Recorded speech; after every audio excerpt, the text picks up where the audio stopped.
man, these corporate overlords we live under. I mean, the greed is just unfathomable, but I get it, it makes sense. I'm talking about Google, YouTube. You know, they see people coming to channels like this to learn how to light, shoot, audio, all the stuff to create content. Then they post it to this platform. The platform is then fueled. They make more money, you know, ad revenue, more clicks, views, people, traffic, all the stuff, right? They got to keep it fueled. And they must have woke up and they go, you know, we only make our cut on the back end when the content's created. Why don't we get them before it's even created? Why don't we create our own tool set to sell them for them to make their videos to then post on our platform so then we make more money?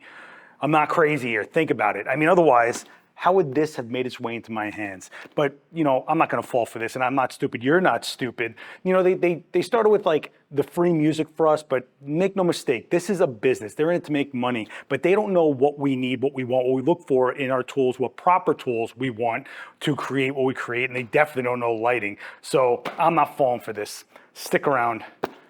We've got a lot to talk about.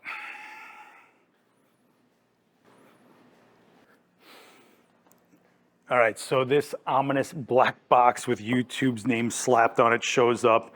And when I look inside it, I can only imagine what this thing is actually used for. So I pick it up and I'm like, oh, look at all this. Oh, nice and shiny, silver, wow, rigid. And I'm like, what are they gonna start making photo gear? And I guess that's what this is a reflector, because I don't know what else this could be.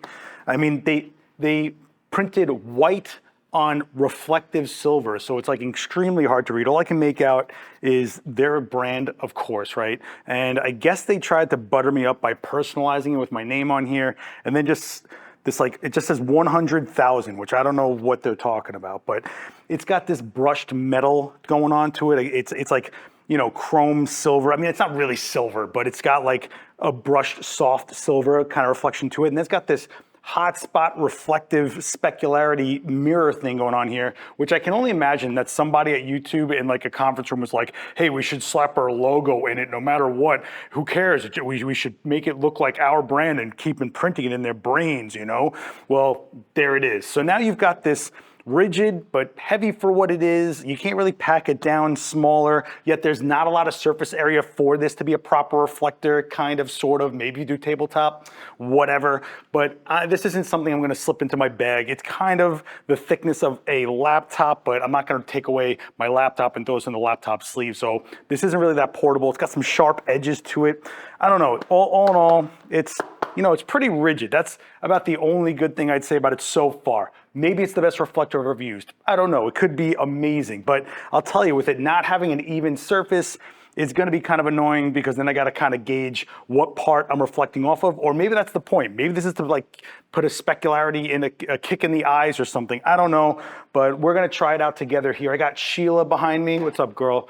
She's always great, popping in here whenever I need her. And I've got a B10X Plus on top, you know, Pro Photo with a silver beauty dish, almost in the tabletop configuration, so it can cascade down, give me that like sort of mafia, sort of museum lighting, but it's got a little bit of a kick to it to make her, you know, not completely drenched in shadows. So let's take a shot without this as a reflector, then we'll slide this in there and see what we get using it as a reflector, because, you know, I can't imagine what else this is used for. I mean, just what, I don't know. Let's power this up. So I am going to turn on the modeling light on there, and I'm gonna use this Nikon Z6iii. I'm gonna shoot about f11 to lock out all the light.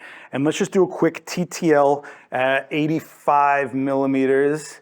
Well, I'm using the 24-to-120 f4, but you know, we're gonna use it at 85. So there's a standard light without any reflector in there. Of course, we got the white floor, which is probably helping us out a little bit.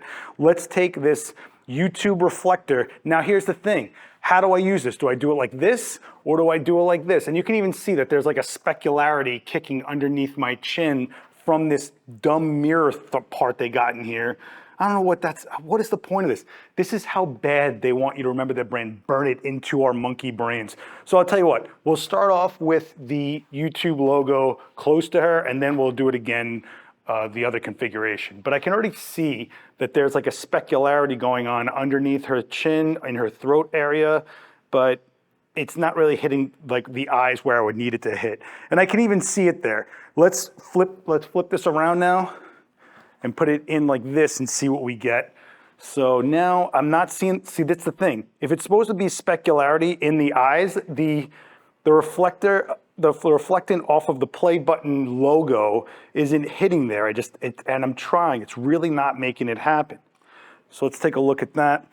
Nah, it really isn't specular in that area of Sheila's face, so I don't think it would matter if we had somebody with a little more character to their eyes. No offense, I know I love you, you know I love you. But as we look through these, you can see that it definitely is a reflector, right?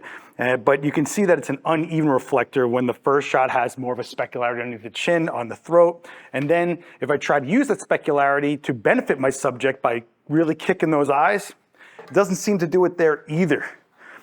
And since it doesn't have a lot of surface area, and because it's kind of a little bit of weight to it, I don't want to carry it around. Like, there's just so many better options for a reflector like the Brooklyn reflector. We're not going to get into that. Hit subscribe because there's definitely a big announcements coming out about the Brooklyn reflector you're going to want to stay tuned for. But as far as the YouTube reflector goes, like, I don't know, man. I'm just kind of not feeling it. I mean, look how small this thing is. Like, what is the point? What is the point? What?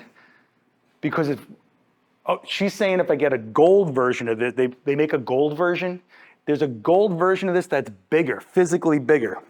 I've seen that one at another channel I work for, and it is physically bigger. But then it's a gold reflector. You know how often we use gold reflectors? I mean, I could tell you, I can show you a few niche places I would use a gold reflector, but it's like the least used of all the reflectors, I'd say. But man, gold. To get a larger surface area, I got to go gold. That's just dumb. I don't know. This is what I'm telling you. They're trying to sucker us here, all right? I don't know what to do with this. I don't know why this happened, but it did. It's here, and this channel goes on. What do we do now? I don't know.